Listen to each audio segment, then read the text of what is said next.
everyone, welcome back.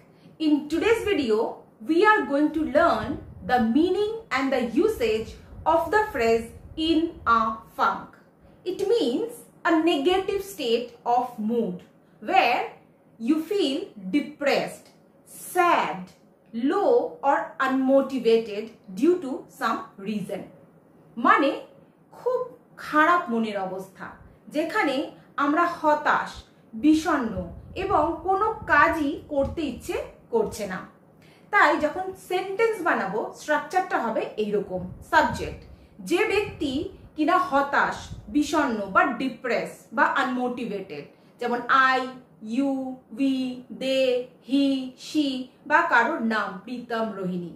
Plus আমরা be ভার্বের use করব, যেমন প্রেজেন্টের জন্য এম, ইজ অথবা আর, পাস্টের জন্য ওয়াজ অথবা ওয়ার, ফিউচারের জন্য will be.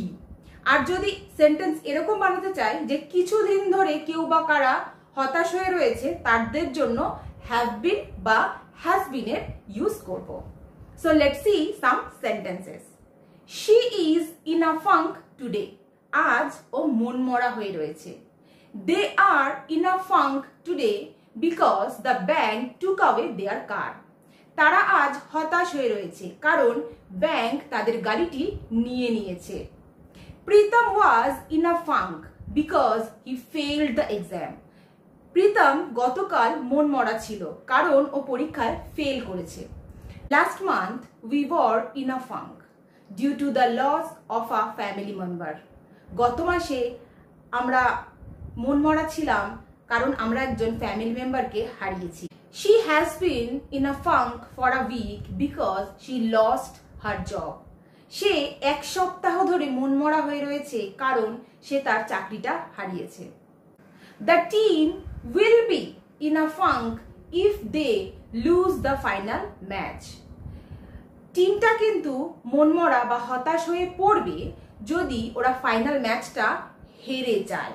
Preeti is in a funk today because she lost her purse at the bus stop. প্রীতি আজ হতাশ হয়ে বসে আছে কারণ ওর পার্সটা বাস স্টপে হারিয়ে গেছে।